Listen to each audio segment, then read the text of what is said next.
తెలంగాణ కాంగ్రెస్ లో ఆయనకున్న అదృష్టం మరొకరికి లేదని అంతా అనుకున్నారు. మొదట ఆర్గనైజేషన్ వర్కింగ్ ప్రెసిడెంట్, ఆ తర్వాత ఎమ్మెల్సీ, ఇప్పుడు ఏకంగా రాష్ట్ర అధ్యక్ష బాధ్యతలు. ఇలా పదవులు ఒకదాని తర్వాత ఒకటి వరించాయి. కానీ ఇప్పుడు ఆయనకు గ్రహాలు కలిసిరాక గడ్డు కాలం నడుస్తోందట. గత కొంతకాలంగా వరుస వివాదాలు, విమర్శలు, రాజకీయ ఒత్తిళ్లు చుట్టుముడుతున్నాయట. దీంతో ఆయన రాజకీయ భవిష్యత్తు ఏంటోననే ఆందోళన ఇప్పుడు వెంటాడుతోంది. తెలంగాణ కాంగ్రెస్లో మహేష్ కుమార్ గౌడ్ పొలిటికల్ ఎదుగుదల ఒక సంచలనం. గతంలో రేవంత్ రెడ్డి టీపీసీసీ అధ్యక్షుడిగా ఉన్న హయాంలో ఆర్గనైజేషన్ వర్కింగ్ ప్రెసిడెంట్గా చక్రం తిప్పిన మహేష్ గౌడ్ రాష్ట్రంలో కాంగ్రెస్ సర్కార్ అధికారంలోకి రాగానే ఒక్కసారిగా లక్కి తిరిగి అగ్రపీఠాల వైపు దూసుకు వెళ్లారు. మొదట ఎమ్మెల్సీ పదవిని దక్కించుకోవడం, ఆ వెంటనే ఏకంగా రేవంత్ రెడ్డి ఖాళీ చేసిన పీసీసీ ప్రెసిడెంట్ కుర్చీని దక్కించుకోవడం కాంగ్రెస్ చరిత్రలోనే అత్యంత అరుదైన విషయంగా సీనియర్లు గుర్తు చేసుకుంటూ ఉంటారు. ఇంత వేగంగా పదవులు దక్కడం వెనుక అధిష్టానం వద్ద ఆయనకు ఉన్న క్లీన్ ఇమేజ్, హైకమాండ్ పెద్దల నమ్మకమే మెయిన్ రీజన్ అంటున్నారు.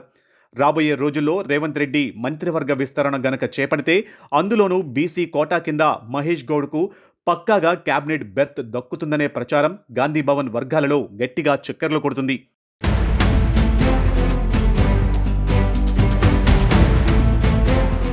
పీసీసీ బాస్గా బాధ్యతలు తీసుకున్న నాటి నుంచి ఢిల్లీ పెద్దలు ఇచ్చిన ఏఐసీసీ కార్యక్రమాలను రాష్ట్రంలో సక్సెస్ఫుల్గా లీడ్ చేయడంలో మహేష్ గౌడ్ ముందంజలో ఉన్నారు. ముఖ్యంగా జిల్లాల కాంగ్రెస్ ప్రెసిడెంట్ల ఎంపిక ప్రక్రియలో పాత పద్ధతులకు స్వస్తి పలికి కంప్లీట్గా కొత్త ముఖాలకు, యువ నాయకత్వానికి పెద్దపీట వేయడంపై జాతీయ నాయకత్వం కూడా ఆయనకు గట్టిగా ప్రశంసలు కురిపించింది.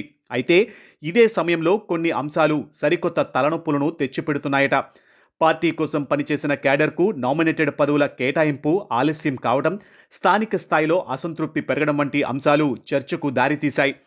పార్టీ కార్యకర్తలకు తగిన ప్రాధాన్యం కల్పించాలని అధిష్టానం సూచించినట్లు కాంగ్రెస్ వర్గాలు చెబుతున్నాయి. ఇటీవలి కాలంలో మహేష్ గౌడ్ పేరు పలు రాజకీయ వివాదాలలో ఎక్కువగా వినిపించింది. ఆయన టార్గెట్గా కొన్ని మీడియా సంస్థల్లో విమర్శనాత్మక కథనాలు రావడం, వాటిపై కాంగ్రెస్ వర్గాలలో చర్చ జరిగింది. అయితే ఆ ఆరోపణలను ఆయన వర్గం కంప్లీట్గా ఖండిస్తూ వస్తుంది. ఇదంతా ఒకెత్తైతే కార్పొరేషన్లు, ఫెడరేషన్ల నామినేటెడ్ నియామకాలలో సామాజిక సమతుల్యత దెబ్బతిందని పాత కాంగ్రెస్ లీడర్లు ఓపెన్గానే అసమ్మతి స్వరాలు వినిపిస్తున్నారు. అలాగే రాష్ట్ర కాంగ్రెస్ వ్యవహారాలకు సంబంధించిన కొన్ని అంతర్గత వివాదాలు, నాయకుల మధ్య భిన్నాభిప్రాయాలు కూడా చర్చనీయాంశంగా మారాయి. ఈ పరిణామాల నేపథ్యంలో పార్టీ అధ్యక్షుడిగా మహేష్ గౌడ్పై ఒత్తిడి పెరిగిందనే విశ్లేషణలు వినిపిస్తున్నాయి.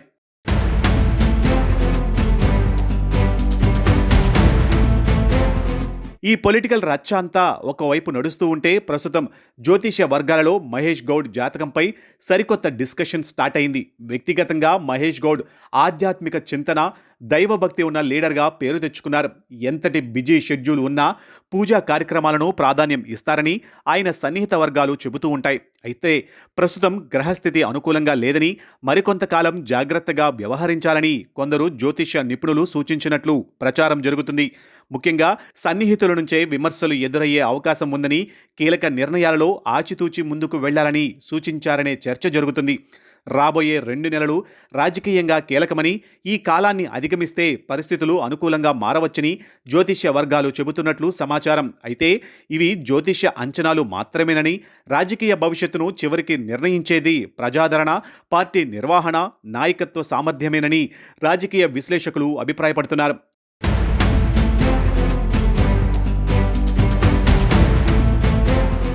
ఒకవైపు పార్టీ సంస్థాగత బాధ్యతలు, మరోవైపు అంతర్గత అసంతృప్తి, ఇంకోవైపు రాజకీయ విమర్శలు. ఈ పరిస్థితుల్లో మహేష్ గౌడ్ ముందున్న సవాళ్లు చిన్నవి కావు. అయితే ఈ పరీక్షా కాలాన్ని అధిగమించి మరింత బలంగా ఎదుగుతారా, లేక వివాదాలే వెంటాడతాయా అన్నది రాబోయే రోజుల్లో తేలనుంది.